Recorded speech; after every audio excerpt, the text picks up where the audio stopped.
Thank you, Lord Mayor.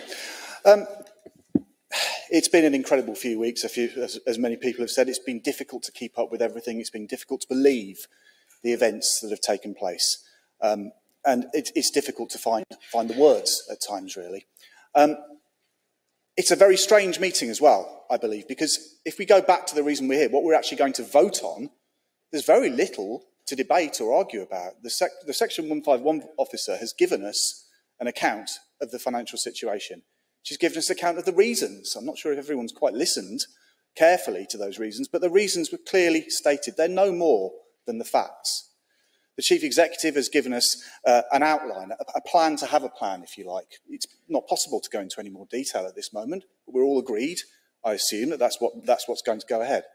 So in a way, there's not much more we can say. But of course, as the elected representatives of the people of this city, it's incumbent on us to examine the facts, to tell the truth, and to understand exactly what has happened here, because the impact it will have on residents, the impact it will have on services is going to be devastating. There's no getting away from that. And that's why I find, when I heard the response from the leader today, when I've heard the response from some of the Labour councillors, there's one word that does stick in my mind a lot, and that word is implausible. I find so much of what we're being asked to believe by the leader and by Labour councillors implausible. I find it implausible when they claim that they're genuinely committed to equal pay for women, because they've been in power for 11 years. They've had 11 years to sort this out. Councillor Hunt's right. There's a lot of smokescreen about what happened in the previous administration, but that was dealt with. And we have a 6-year limit on claims. So everything that's happened now is a result of Labour inaction or action. There's no getting away from that. It's implausible to claim otherwise. It's implausible to claim that austerity, as they call it, is the reason that we are where we are.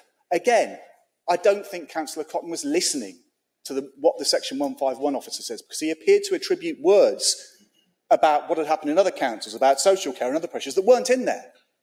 The notice is very clear. It's about the equal pay liability.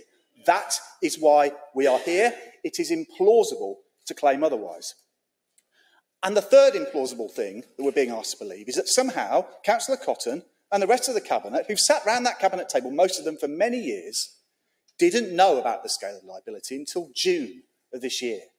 As we heard from Councillor Robert Alden earlier, there is a large paper trail going back over many years showing exactly, spelling out exactly what the impact was and what would happen. But we're being asked to believe this was all a bigger shock to them as it was to the rest of us in June this year. I mean, if that was true, it doesn't say very much about their ability to govern and lead, does it? But it's implausible nonetheless. And Councillor Cotton did say he was going to leave no stone unturned. Well, here's a stone he could unturn right now. There was supposedly an email, we heard about it in the last meeting, that was sent in February before the budget, which he was copied in on, setting out the scale of the problem. He could just forward that email to us right now in this meeting and clear that little one up if he really wanted to be open and transparent. Let's clear that up. Let's get that sorted, because that will show his commitment to being open and transparent. Unturn that stone.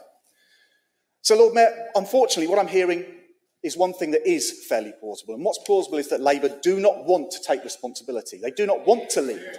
They want the commissioners to come in. They want these terrible decisions to be made and to be able to say, it's not us, it's the terrible government. Councillor Cotton is not leading. He is the leader in name only. There is absolutely no willingness to take responsibility. Time is up. And he should resign.